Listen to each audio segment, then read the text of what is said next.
Kim Castells is now on top of this installation and he's invoking the power, and if I can hear him, he's explaining to me in French what he does, and I'll try to translate.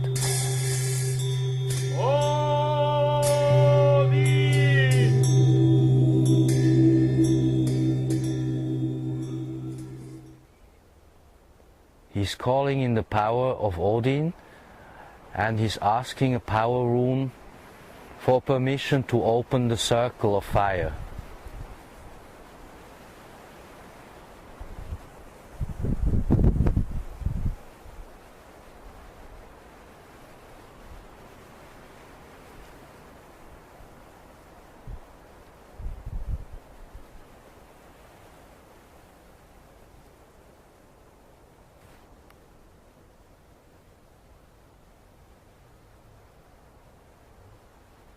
Here we are in Cova Den Daina today with Kim Castells in this sacred site. So explain to us what the site is about, and maybe if you know what the purpose was, and maybe how it was built, or how long ago you think, what you feel you know about this site here where we're standing on top of a very powerful point. Ok, Michael, je pense que nous sommes dans une véritable porte de l'espace-temps, un véritable Stargate. Voilà. Okay, so he is saying that we are in a real Stargate, in an actual doorway, a portal of space-time. Les historiens de l'art néolithique ont dit que ça c'est un monument funéraire. So the Neolithic experts are saying that this is supposedly a funeral place, however. Yes. Mais je pense que ça c'est une véritable machine du temps. But he's feeling that actually this is a time machine. So we're talking here also a little bit about nanotechnology and things like that. Kim Castells knows that these sites have a completely different purpose than what historians and so-called experts would let us believe. When you or me, sorry. Non, c'est bon. Je vais parler en français. Quand vous ou moi, nous entrons dans cette machine, dans ce cercle magique, on a une altération de la loi de l'entropie, les lois de la gravité, les lois du temps. Il faut rester avec la conscience ouverte pour avoir la connaissance de ce qui passe dans notre corps avec cette altération de la loi de l'énergie. Hein? Okay, so when he says, well, if we were to go in there behind him to his left-hand side and we would enter this Stargate, he says the laws of physics as we know, entropy, gravity, etc., all these laws somewhat get altered, and we would have to go in knowing that we have to have a very open mind and a higher level conscience to understand what this is about. Les archéologues officiels, ils nous ont dit que cet spécial alignement de pierre, je ne vais pas dire monument, ni je vais dire machine de pierre ou alignement de pierre, ils sont bâtis dans les temps néolithiques parce qu'ils ont trouvé quelque chose là-dedans qu'ils sont de l'étape néolithique. So when the professionals, the supposed so-called experts, tell us that this is Neolithic or whatever they say it is, they can only do this because they found some artifacts in it. But the artifacts, as they can be timed, and of course one can say where they are from, sort of, but that has nothing to do with what the actual alignment of the stones are about here. So what he's trying to say is we have to be a little bit cautious in our logic where we're going with the so-called proofs. What he means to say is that the purpose of these alignments of these stones are for something else than what the experts are telling us. Alors, ils nous disent que le monument, et c'est pas un monument, it is not a monument, il avait un certain purpose, un certain but. Et quel était le but? Alors, so what was really the purpose of this alignment of stones? Yes, he's making sure that we understand this is not a so-called monument that we're standing here at, but it had a purpose. He said time machine. Mais je vais continuer un peu plus avec mon antérieure exposition. Je vous dis que je pense que ces alignements de pierres, cette pierre magique, ils sont bâtis plutôt en avant, dans un temps beaucoup plus ancien que le temps néolithique. What he's saying is very important. This was built, in his view, long before the so-called Neolithic time. So this is beyond ancient, where we're standing here. Et je le place dans le temps de l'Atlantide. He will put this into the time of before Atlantis. Les alignements, ils sont bâtis avec pierre. Nous pensons que ça c'est une matière inerte. We think that this will be an inert material, these stones, but that's not so. They were built. Bah, c'est pas vrai. Ces matières, c'est avec vie, avec énergie, avec pouvoir. The stones, they have life in them, there is power in them, because they knew how to handle the material differently than what we can imagine today. Yeah. Today, à notre jour, on connaît que la technologie, elle a reconnu que les cristaux de quartz, ils sont la propriété de recevoir et de repentir des informations. We know today that crystals and matter in these stones have the capability of retaining information. Horloges et des autres instruments aujourd'hui, ils sont bâtis avec des cristaux de quartz. Vous pensez qu'ici, dans cette pierre, il y a milliers de cristaux de quartz. In that stone, for instance, there are thousands of little crystal quartz pieces that can retain information. Ça, c'est une pâte artificielle que les géologues ont dit rocher et des éruptions. Mais ce n'est pas absolument vrai parce que, par exemple, le basalte, il a une masse compacte. Et c'est vraiment un rocher des éruptions volcaniques. Mais les granits se bâtit de plusieurs cristaux.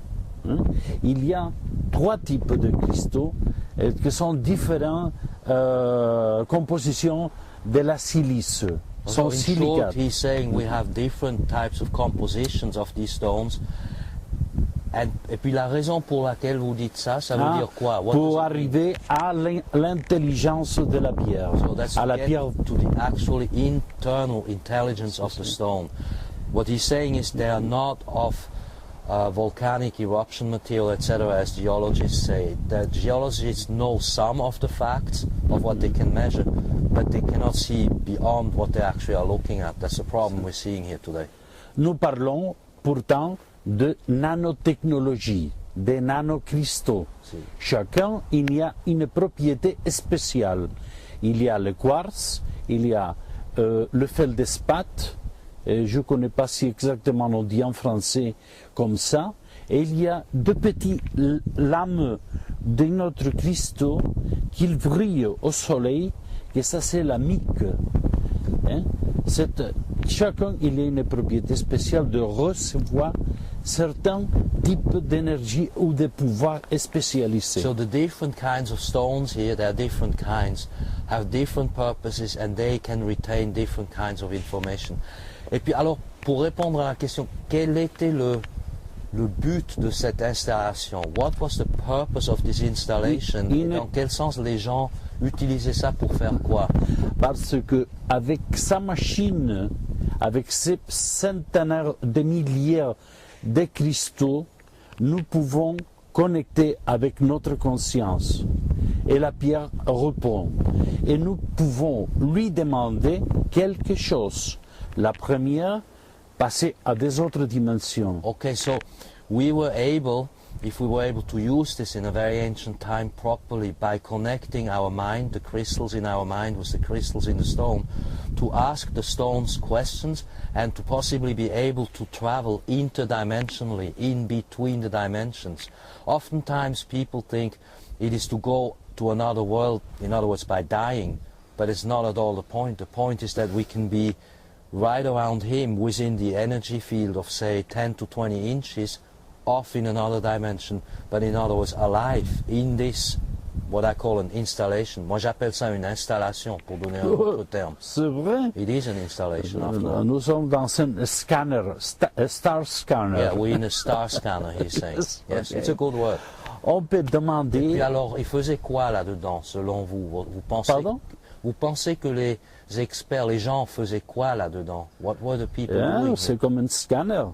Et quand vous se placez dans un scanner, vous ne voyez pas rien, mais il y a de l'énergie qui passe par votre corps.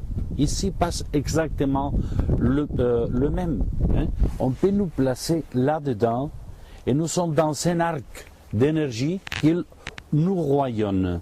So he's saying if you were to go behind him, inside of that tunnel, kind of, it's a little tunnel behind him with the stones above and around it, you would be like going into a scanner.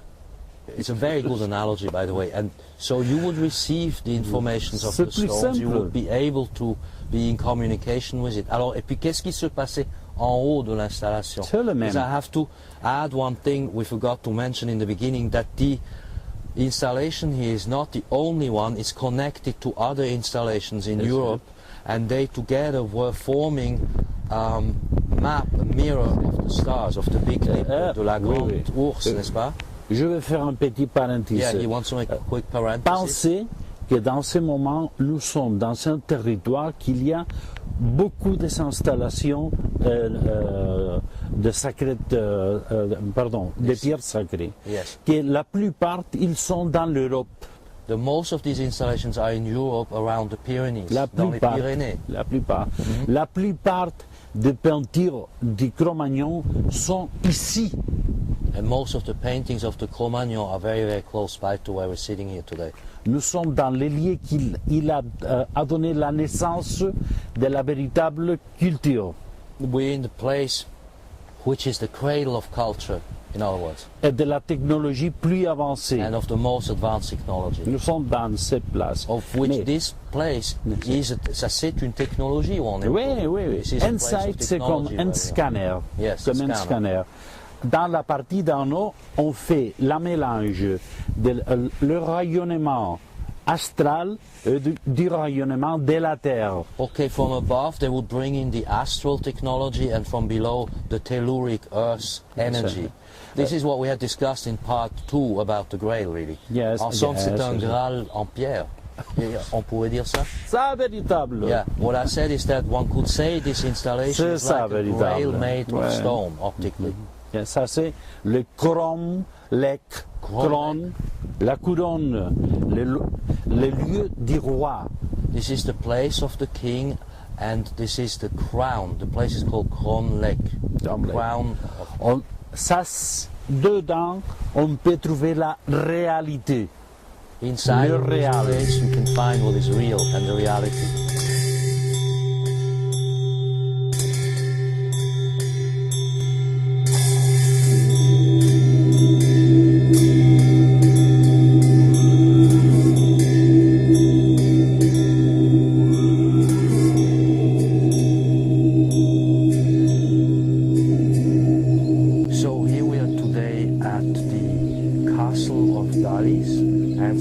Dali had built a special fountain in his garden, and this fountain is dedicated to Richard Wagner, because Dali had this great admiration for the work of the composer, and Wagner was much more than a composer, of course.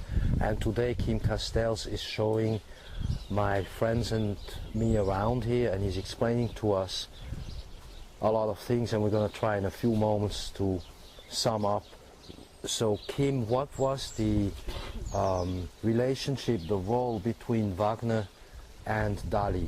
Quel était le rôle que Wagner jouait dans la vie de Dali, ou pourquoi, disons, que Dali a mis Wagner en avant-plan, en grand plan sur sa fontaine et son travail?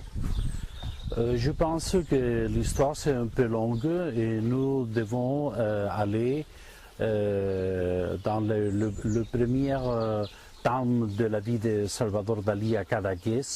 À Cadaqués, dans cette époque, il y avait de grands musiciens qu'il joue le violon et qui s'appelle Pichotte. Et qu'aujourd'hui, justement, le dernier secrétaire et conservateur de l'œuvre, les travaux de Salvador Dali, c'est un descendant de ces familles qui s'appelle Pichotte. Okay, so the point was that initially the curator and the person closest to this work was also a musician in the village of Caracas, where Dali actually lived and painted near Poligat. So he's taking a detour now to answer the question, which is Wagner and Dali and the music. Dans ce temps, peut-être ces musiciens spéciaux qu'ils faisaient de la musique au bord de la mer, en face à sa maison à Caracas, on peut initier, je pense qu'on peut initier à le petit Salvador Dali. Ok. On coupe? Alors, Dali et Wagner, donc vous dites que il avait les musiciens qui jouaient à Caracas. He had these musicians playing down in the beach near Poligat where he was working. Yes. And so now where does Wagner fit in? This special family of, cette spéciale famille de musiciens, ils sont enlevés des cygnes dans la mer, en face à sa maison. Et ils sont descendaient dans la plage à jouer le violon devant le cygne. Okay. In front of his house? Yes. Vous voyez que le cygne, c'est l'animal qui tire de la barque de Lohengrin. Hein? Ah, the sign that you see, the animal, is what you also see in Lohengrin, the opera of Wagner, which is the animal that pulls the boat. Ah, je pense que la famille Pichotte sont très admirateurs de Richard Wagner et ils ont fait connaître la musique de Wagner dans ce paysage surréaliste de Caracas, le petit Salvador Dali. Okay, so the answer is that this Pichot family of musicians, they probably, we know that they were very close to the work of Wagner, the musical work. They probably initiated the very little boy, the Dali boy, to listen to the music of Wagner's in his surrealistic world where he actually lived in Poligat by the beach, where he would go spend his summers as a little kid. De telle façon que dans sa jeunesse, lui-même, Salvador Dali et García Lorca, ils ont pensé d'écrire un opéra sur Ludwig, le prince, le jeune roi de le règne de Bavière, qui l'a protégé Richard Wagner. Ils ont pensé d'écrire un opéra sur Ludwig et des autres personnages du monde wagnerien mêlés. Hein? So the Dali people, Dali and his friends, were actually studying at one point if they would even write an opera about King Ludwig, the so-called Mad King, who was the patron, the financier of Wagner.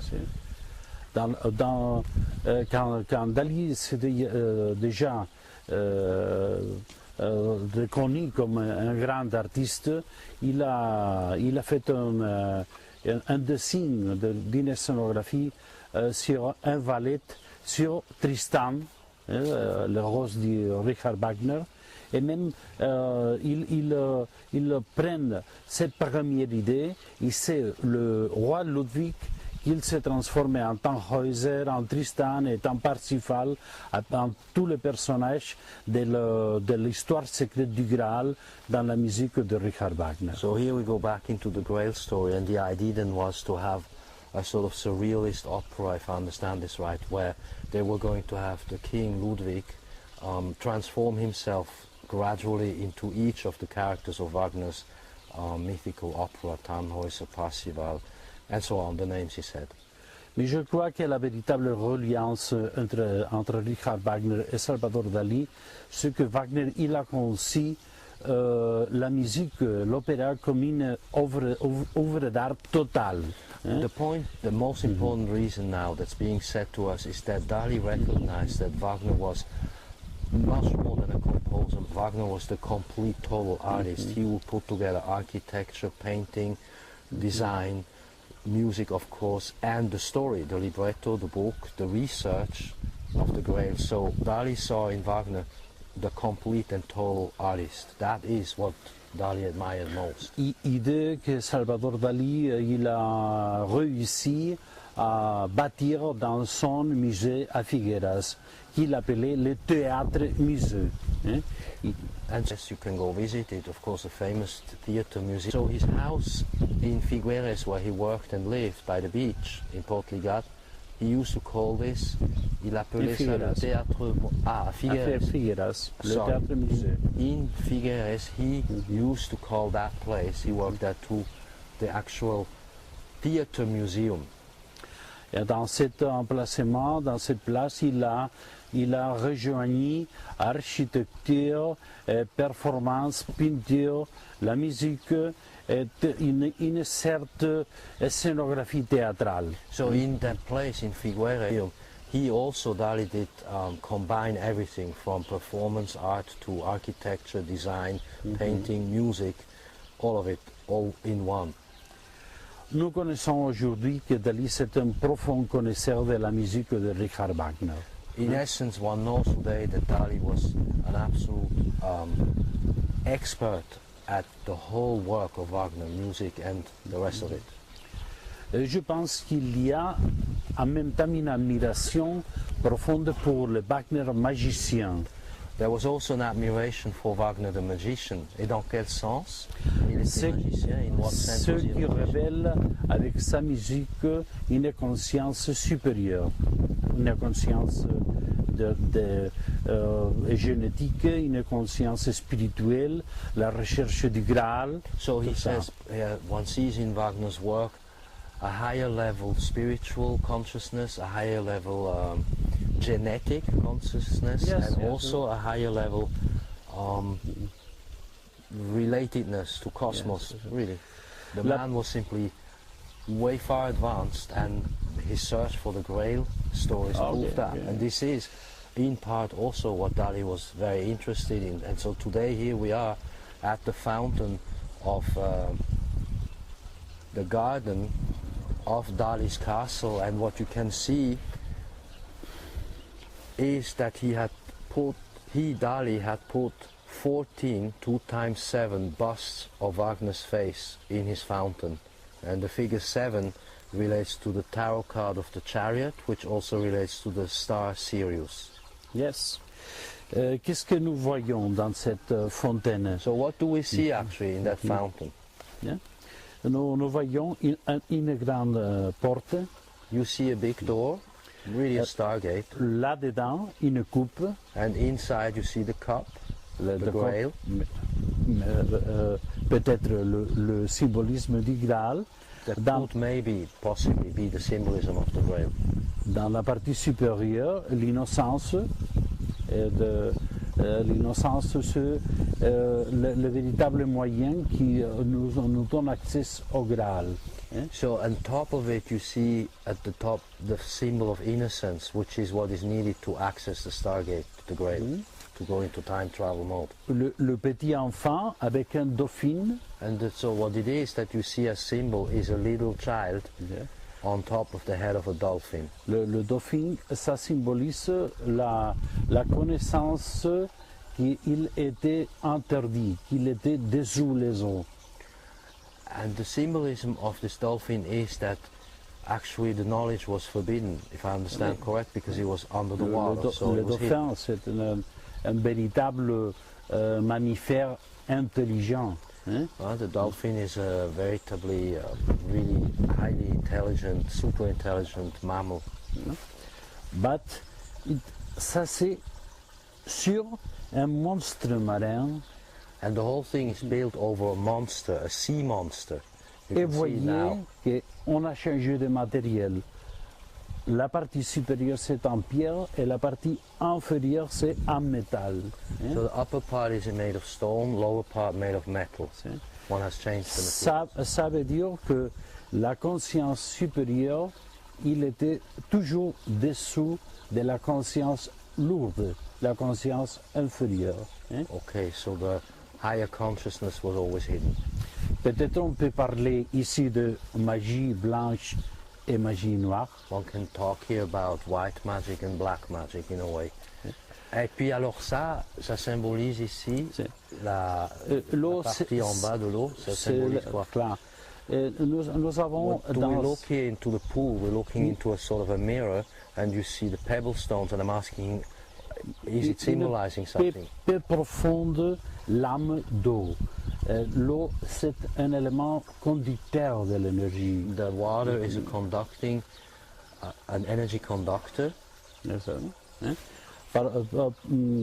Ça veut dire que nous sommes dans un espace on fait la transformation de l'énergie du ciel et de la terre. So here in the water, one sees the transformation going on between the energy of heaven and the energy of earth. Et l'eau fait la condensation de tout ça. And the water condenses all this together.